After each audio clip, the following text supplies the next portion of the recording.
Jesus didn't call us to believe and just walk away. He called us to remain. I am the vine, you are the branches. Life flows when we stay connected to Him.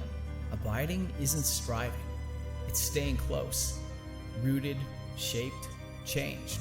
As the story in John continues, we're invited deeper into what it means to abide, to live from a place of closeness with Christ. Well, it's so good to have you here this morning, and those of you online, thanks for joining us today. Beautiful day to be together with the body of Christ. I want to just reemphasize that we are entering into the third and final week of our 21 days of prayer and fasting. I want to encourage you with this, that we've been praying for you every single day, those of you who are doing this, that you would be finding Jesus in new and deep and fresh ways. And if you're like, I kind of dropped off, man, jump back on for the final week as we go into this last 7 days. And as Ron said, every single night at 6:30, we have prayer up in room 201. And Jesus and I will be there tonight. And no, this is not one of those guilt manipulation things. Watch the game, honestly. If you hate football, though, join me, 6:30 tonight. It'll be great. Or if it's an absolute blowout in the fourth quarter, you can come up and be with me up there. Also, I wanted to say, something I mentioned last week, some of you weren't here, just again to make sure that there's not stories or rumors or anything going on, that in 2023, I had been scheduled for a sabbatical, and that kept getting postponed. So I'm taking a half a sabbatical starting next Sunday, and we'll be gone for 7 weeks. I'm not out looking for jobs. I'm not dying or anything. Well, it might be done. But anyway, I'll be back a couple weeks before Easter. And just in case you hear something, during that time, I'm preaching for some of my friends, one in Chilliwack, one in Oklahoma City, one in Boise. I'm not out candidating, not looking for new jobs. So I just want to quell the rumors before they get started. Anyway, so grateful for our church to give this to me. So grateful for our staff, and so grateful for you as we continue on. So we're continuing on in our study of the book of John. It's hard for me to believe that it was 40 years ago, 4 decades ago, that Bon Jovi released the song Living on a Prayer. 40 years ago. And we all screamed it, oh, we're halfway there.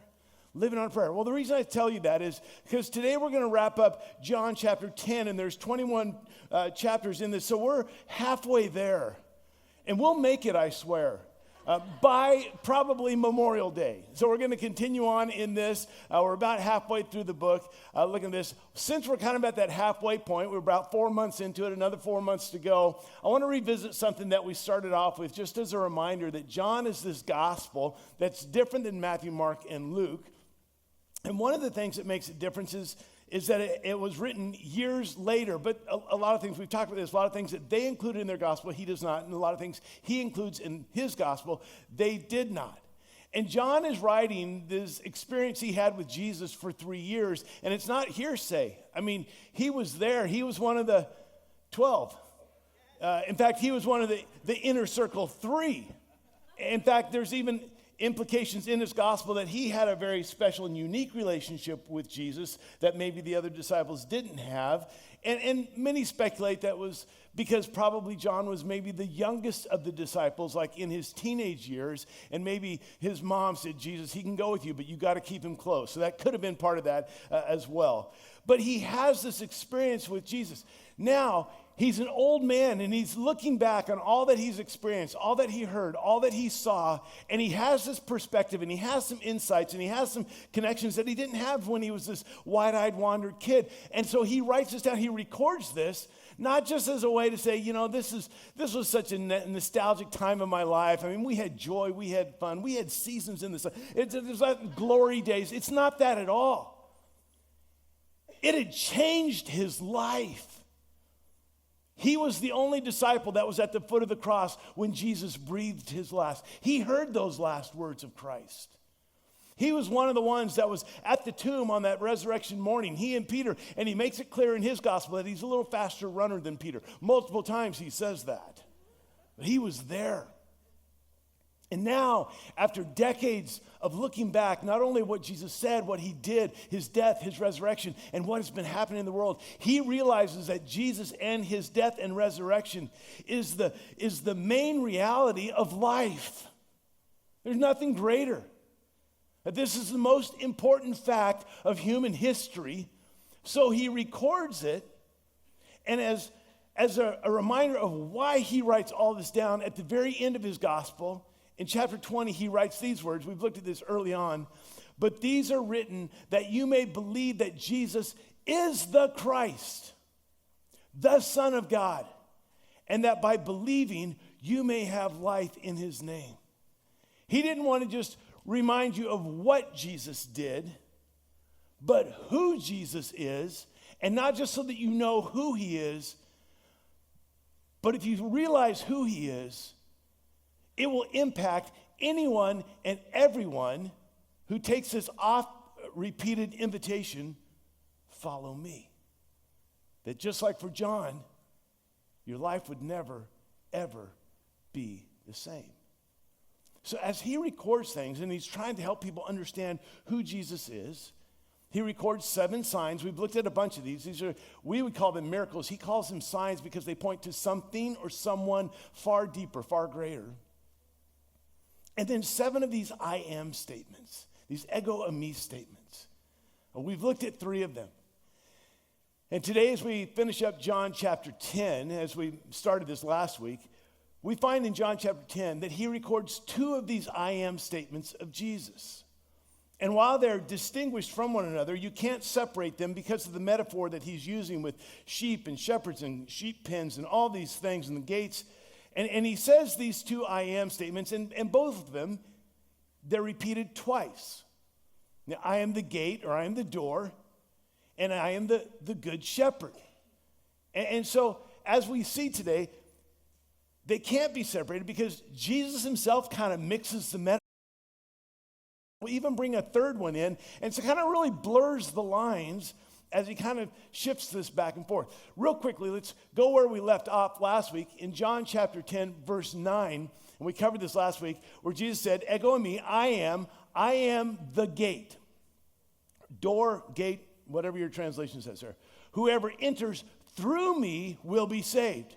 He will come in and go out and find pasture. We saw that this is Jesus' reference to In-N-Out Burger because he comes in and goes out. And on that one, Sonia Gonzalez, she took a screenshot of that verse and me preaching that in the blank In-N-Out and sent it to In-N-Out this week. And they got back to her. She asked them if they would come to Bellingham. They said, not yet. So I'm totally serious. Anyway, so we see that Jesus is the gate, and whoever comes through him will be saved.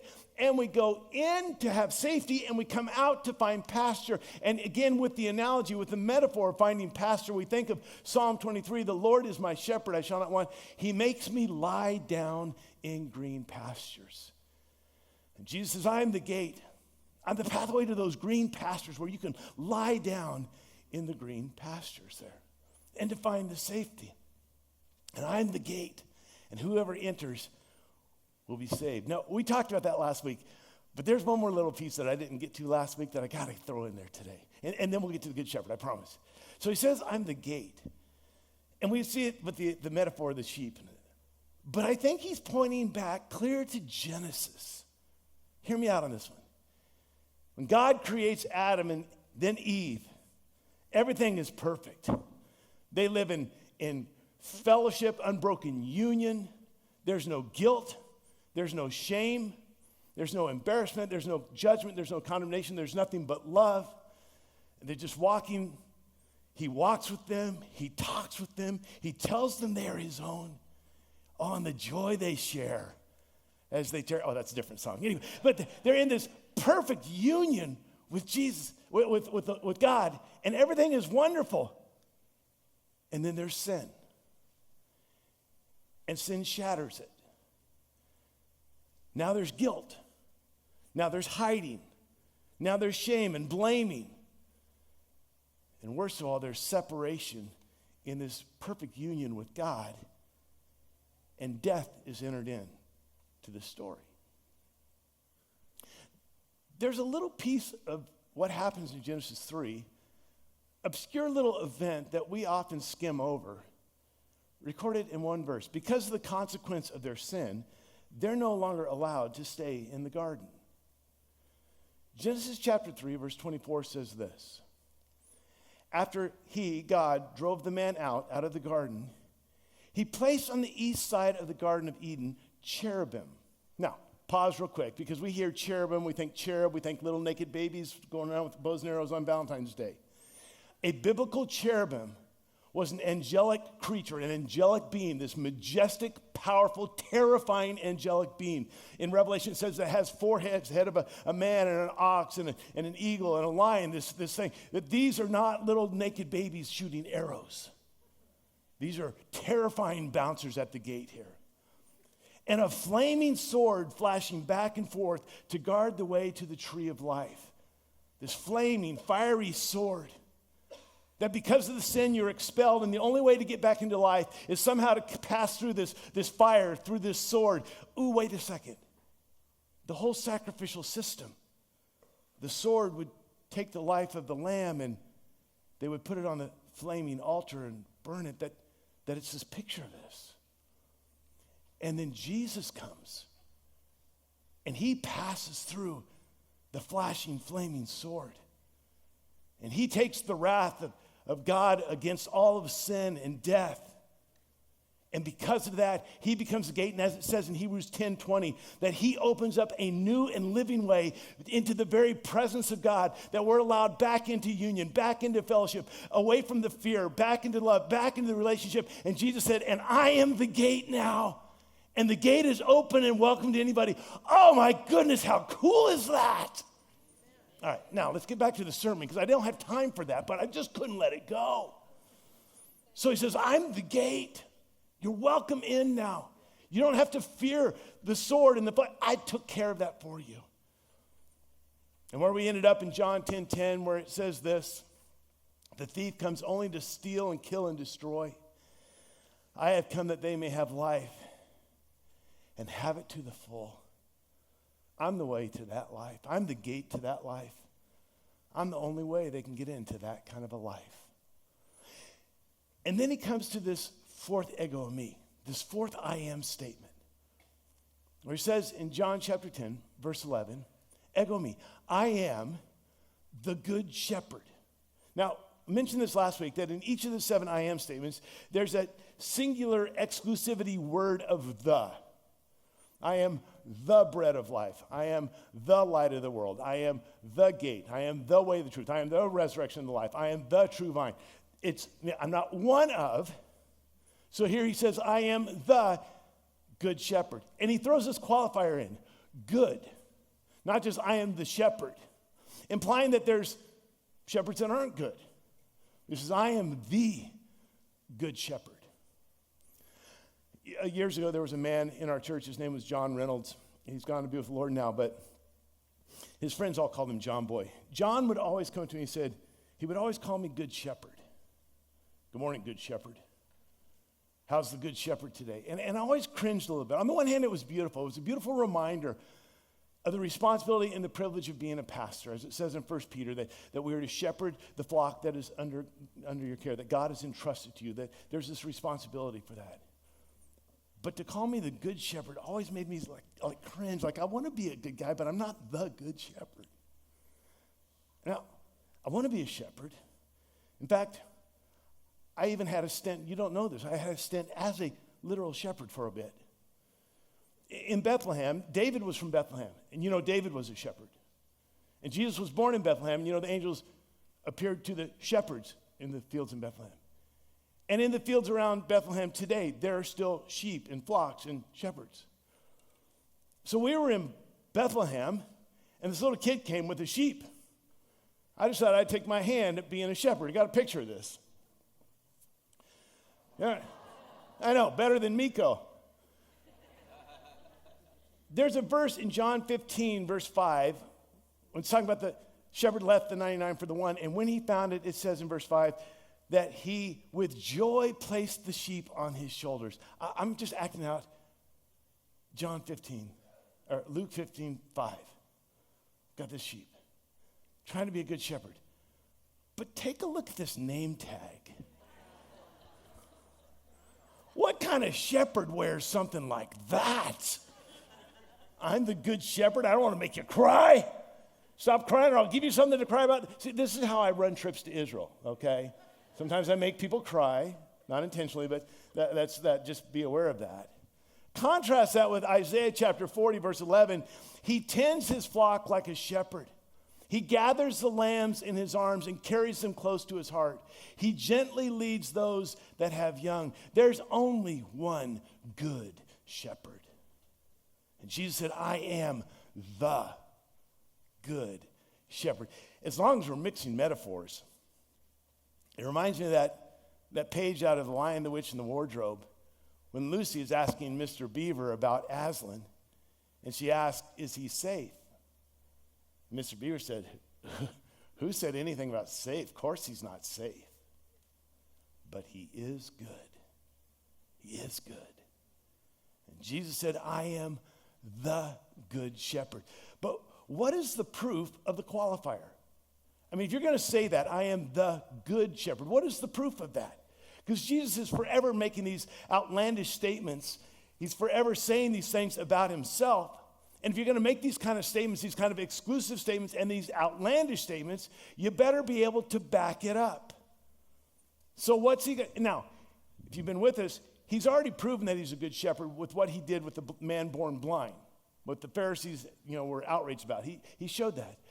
But he's going to give a statement that will clarify and reveal why he can say that he is the good shepherd. And this is what I want us to focus on exclusively today. There's so much of chapter 10 we don't have time to get to.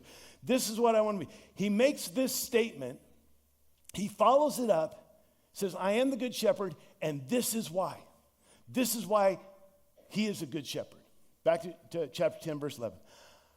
I am the good shepherd, and the good shepherd lays down his life for the sheep. This phrase right here, the good shepherd lays down his life for the sheep. What he's saying here is the key deed of his entire ministry and mission. It's the whole reason he came. What he says right here is the greatest gift that he gives to the world. And it's interesting because here, and he'll repeat it, but here it's like he makes a statement and then he almost steps out of the role as the narrator, because then he speaks in the third person. He says, I am the good shepherd. And he says, let me tell you about the good shepherd. The good shepherd lays down his life for the sheep.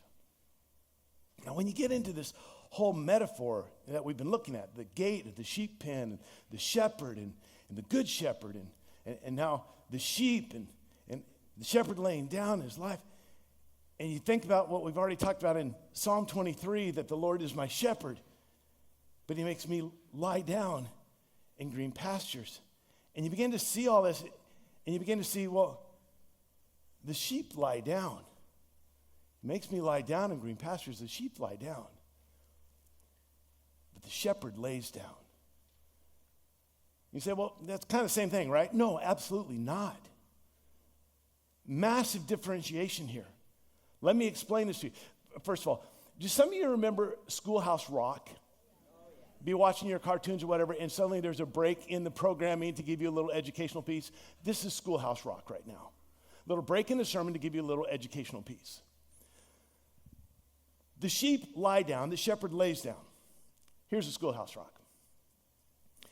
Lay is a transitive verb that requires an object. I've already lost some of you. Lay is a transitive verb that requires an object. Lie is an intransitive verb that does not require an object. For instance, I'm going to lay the book on the table. What's the object? The book. I'm going to lay the book on the table. And this is where most English speakers get this wrong in America. Because we would say something like, hey, I'm going to go lay down. Well, perfect, fine, that's great. Fully acceptable. Wrong. Wrong. I'm going to go lie down, not lay down. So years and years ago, when Bob Dylan sang, lay, lady, lay across my big brass bed, his motives were impure and his grammar was incorrect. It should have been lie, lady, lie across. He had it completely wrong. Because lay must have an object, lie is, and here's what makes it even more confusing. The past tense of lie is lay. Anyway, so enough of the Schoolhouse Rock.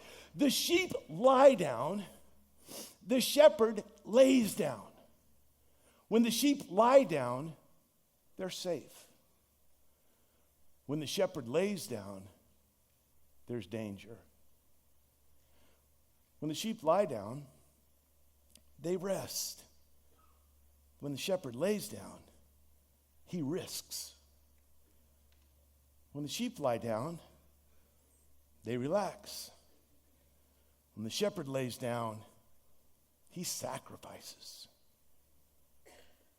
When the sheep lie down, they enjoy life. When the shepherd lays down, he experiences death. And the sheep can only lie down because the shepherd laid down. And he repeats this in verse 15 to make sure there's absolute clarity. He doesn't speak in the third person this time. In verse 15, he says, I lay down my life. That's the object. I lay down my life for the sheep. And 5 times in these 8 verses, from verse 11 to verse 18, 5 times he talks about how he lays down his life. And this is the great reversal. This is the great reversal we see. This is so important because for centuries up to this point, tens of thousands, maybe hundreds of thousands of sheep had been sacrificed for the shepherds and for the people. This has happened over and over again. But now there's a great reversal because for the first time, the shepherd will be sacrificed for the sheep. That the shepherd will take the place of the sheep, and the shepherd will be the substitution for the sheep. Now let's back up and see how it was up until this point. You go back to Genesis chapter 22. God instructs Abraham, I want you to sacrifice your son Isaac, the son whom you love, the son of the promise, the son of the covenant. And so they go. I'm sure Abraham is just torn apart inside as he's going. And they're going to make a sacrifice. And Abraham doesn't tell Isaac all the details about this. And Isaac says, Dad, we've got the wood, we've got the fire, but what about the animal? And Genesis 22, verse 8, it says, Abraham answered, God himself will provide the lamb for the burnt offering, my son. And the two of them went on together. And as some of you know the story, it gets to this dramatic moment of great tension and anguish as Abraham has his son bound and on the altar preparing to slay him. When suddenly he notices there's a ram with his horns stuck in the thicket, and God provided. And he goes to get this sheep who takes the place of his son and is the substitution, and he sacrifices. It's the sheep who took the place and was the substitution. In Exodus, when the Hebrews have been in bondage and in slavery for 400 years, and God is preparing to deliver them, and the plagues have come along, it's coming to the 10th and final plague. This is going to be the one that's going to end it all. It would be the taking of the firstborn son of each household. And God says to his people, listen, this plague is coming, and it will impact everyone. But in Exodus chapter 12, verse 3, it says, tell the whole community of Israel that on the 10th day of this month, each man is to take a lamb for his family, one for each household. Many of you know the story. To slay the lamb and to take his blood and put it up over the doorpost so that when the angel of death comes, he will pass over because the life of the lamb took the place of the firstborn son, became the substitution. It was the lamb that took the place and was the substitution. In Leviticus, when it says anyone in the community has sinned, there must be a sin offering because of God's wrath against sin, and to bring a lamb, and the lamb will take the place and the punishment and the substitution. It's how it's always been. But now the great reversal, that the shepherd would take the place and be the substitution. The shepherd would lay down his life for the sheep. Okay, you remember early on in our study, John the Baptist, not John the one who wrote the book, John the Baptist, relative of Jesus, sees Jesus. In John chapter 1, verse 29, it says this: the next day, John saw Jesus coming toward him and said, "Look, the Lamb of God who takes away the sin of the world." He's the Lamb. This would be not only the great reversal, or it could even be the fulfillment. Because what is happening is reversing of the sheep being sacrificed for the shepherd now being sacrificed for the sheep. But all the sheep and all the bulls and all the oxen and all the goats, everything that had been sacrificed all along had always only been a stopgap measure. It had always only been enough to just get us through, and it always pointed to a final sacrifice. It always pointed to one that would be the last sacrifice. Oh, that we had time to go into Hebrews chapter 9. I would love for us to just read through Hebrews chapter 9. We do not have to do it on your own, or if you're bored with the sermon, read it now. It's amazing. If Jesus comes as not only the high priest, but the final sacrifice, so that there don't have to be any more animals that are killed over and over again. And 600 years before any of this happened, Isaiah had prophesied that it would. In fact, if you read John chapter 10 in this section, and you read Isaiah 53, and I've given you all kinds of homework stuff to read, that we could go through all of Isaiah 53. Unbelievable. Okay, let's go through part of it. Verse 7. This prophecy about this one that would come. Surely he took up our infirmities and carried our sorrows. Yet we considered him stricken by God, smitten by him, and afflicted. But he was pierced for our transgressions. He was crushed for our iniquities. The punishment that brought us peace was upon him, and by his wounds we are healed. Look at this. We all like sheep, all of us.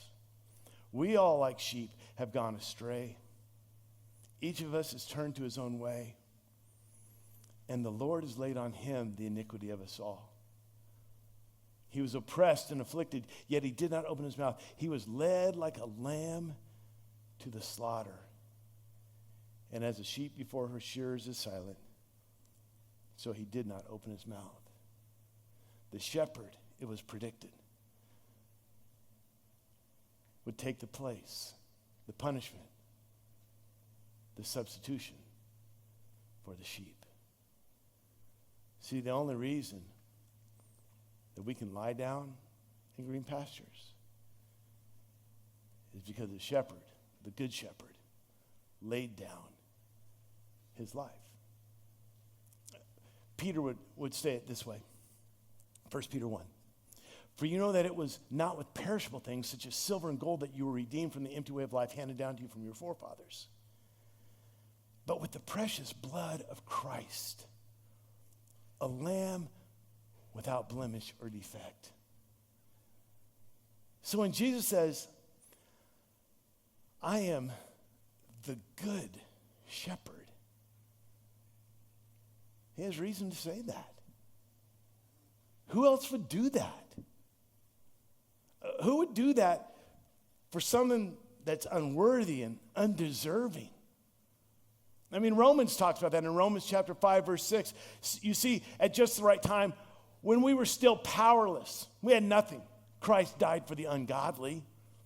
Very rarely will anyone die for a righteous man, though for a good man, someone might possibly dare to die. But God demonstrates his own love. God shows why he's the good shepherd, demonstrates his own love for us in this. While we were still sinners, Christ died for us.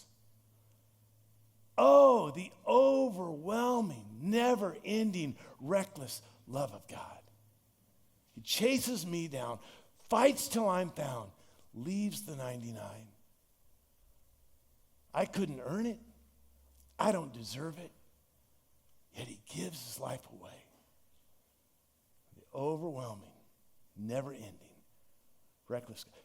That is why he is the good shepherd.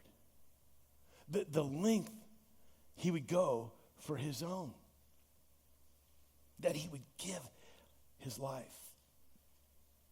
Some of you are going to be bothered that my shoe's untied, so let me go ahead and tie this. In fact, there's a woman in Portland, I'm not sure, Kelly Hollingsworth's aunt. She watches it every week. And 2 or 3 times in the last year, my shoe was untied. And she texts Kelly and said, tell him to tie his shoe. There you go, sweetheart. Got it. Okay. 1970, our family moved from Ruston, Louisiana to Vancouver, Washington. And I was 7 years old. My dad was a pastor and going to pastor this Vancouver First Church of God there on 37th and F Street in Vancouver. And right next to the church was the parsonage, and that's where we moved into. And about a block away, there was a family that lived, and they had a 7-year-old son too. His name was Chuck. So Chuck and I are the same age, so we became friends. We lived a block apart, and Chuck and I, as well as some other neighborhood kids, I mean, we did everything together. There was a lawn in the front yard of the church. We played football on that lawn until there was mud spots. Across the field, there was a place called the Pythian Home, and we played baseball on that field forever. We'd go out in the street and put sinkers on our line and practice casting until they got hung up in the telephone wires. We did everything, birthday parties, sleepovers. Chuck came from a home that was not a Christian home, not a church home. Maybe even a little bit rough. But Chuck would come to our house, and if he was having dinner with us, we'd pray before our meals. And if he was staying overnight, we'd have nightly devotions where we would, share what happened the day and maybe a scripture and prayer. And we'd invite Chuck to go to church, and he would come occasionally, and I would invite him to Sunday school, and he would come occasionally. And Chuck, even at a young age, from the home that he was with, Chuck didn't have a problem doing naughty stuff. I mean, it was very clear on that one. And even as a little boy, I mean, grade school boy, I'd pray for Chuck, my friend. Well, in the 6th grade, my parents built a house. We moved to a different school district. I went to a different, finish out my 6th grade year in middle school in a different area. But we still went to church there. So occasionally I'd see Chuck when I came back for church, if he was out. But then our church relocated to the other side of town. So I was never in the neighborhood and just lost contact with Chuck as we got into middle school. The last time I saw Chuck, last time I talked to Chuck, last time I had ever heard from Chuck was when I was 12 years old. 50 years ago until this week.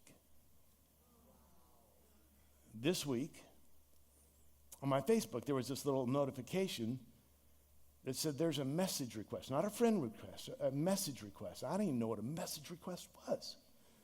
So I start clicking on things, showing my age here. And this message came up from someone who's not my friend on Facebook, from Charles. It's Chuck. And he wrote this to me. Good morning, Bob. Did you grow up in Vancouver, Washington on 37th Street? The reason I ask is, if so, you are my neighbor and childhood friend. And I think it only appropriate to bring this to you. I have always known you to be a child of God. I, however, have been the impudent and defiant one. It is only now, at this point in my life, that I realize that only by the grace of God do I still walk the earth. Getting to the point of this, I ask you, please, only to glorify God, to add this broken and humble sheep back to the flock. I've come to realize that I am nothing without God, and it is Him, not me, that has given me every blessing that has come my way. I've been absent, trying to hide from the sins I've committed, and there are many. And because of that, I now hunger for the love of Jesus Christ in my life. Whether or not I'm writing to my childhood friend, be blessed and surrounded by God's love. 50 years. 50 years. I wrote him back, said, Chuck, or Charles. It's kind of hard for me to call him Charles.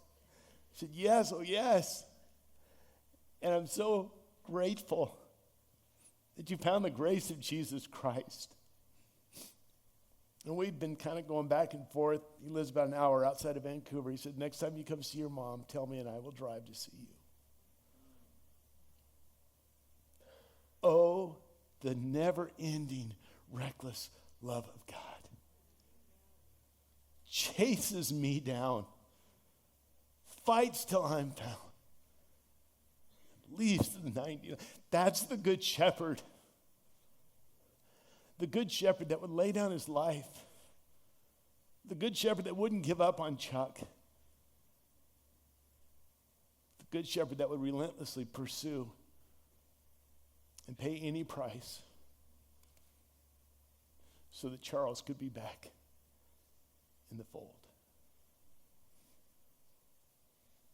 You know, last fall, we talked a lot about your one, praying for your one. And we did that. We kind of pretty heavy on that, clear up to Christmas. Can I say, don't stop. Don't stop praying. Don't stop loving. Don't stop sharing. Don't stop inviting. It might be 50 years from now. It might not be until you get into eternity that you see God never stopped. The good shepherd kept going and laid his life down. All right, man, I got 4 minutes to finish about 20 minutes of sermon. Okay, let's go. Later in John 10, it says this, verse 27. My sheep listen to my voice. I know them and they follow me. I give them eternal life, and they shall never perish. No one can snatch them out of my hand. And we say, okay, so the good shepherd lays down his life. The good shepherd dies so that I can be in heaven when I die. Yes, but that's not if that's your extent of the gospel, you've only got it half right. That is not the end. That's all true. The good shepherd died. You can go to heaven when you die. But he makes it clear that he's not just predicting his death. He's predicting his resurrection. So yes, the shepherd lays down his life and he dies, but he takes it up again. In John 10, verse 17, he says, the reason my Father loves me is that I lay down my life only to take it up again. No one takes it from me. I lay it down on my own accord. I have authority to lay it down and authority to take it up again. This command I received from my Father. Jesus didn't lose his life. He gave his life. A voluntary death with a victorious resurrection. So yes, he died so that we can have heaven when we die, but he rose so that we can have life today. Life with the good shepherd. Okay, let me just read it real fast. I'm just going to skip it, not going to do it. So I won't be back for 7 weeks. I can't follow up next week. Okay. Hebrews 13. May the God of peace, who through the blood of the eternal covenant brought back from the dead our Lord Jesus Christ, that great, not just good, that great shepherd of the sheep, may he equip you with everything good for doing his will. That's now. That's not someday when you get in heaven. That's now. This is the reality for now. And may he work in us what is pleasing to him through Jesus Christ, to whom be glory forever and ever. That's finding and following Jesus today. Walking with the Good Shepherd today, experiencing his life today. In Revelation 5, John gets his vision, and there's this scroll, and he's all upset because no one's worthy to open it. And the elders come and say, don't cry, don't weep. There is someone that is worthy. It's the lion of the tribe of Judah. So he's expecting to see this lion. But what he sees, the one who's worthy to come out and open the scroll, is one that looks like a lamb that had been slain. The Lamb of God that takes away the sin looks like a lamb that had been slain and yet is now reigning supreme in all of heaven and eternity. And then in Revelation 7 it says this, for the Lamb at the center of the throne will be their shepherd. He will lead them to springs of living water, and God will wipe away every tear from their eyes. The Good Shepherd lays down his life for the sheep. And he leads them not just to eternity, but to springs of living water today. Why would we live any other way than under the care of the Good Shepherd? Why would we stray and go our own way rather than to follow the lead of the Good Shepherd?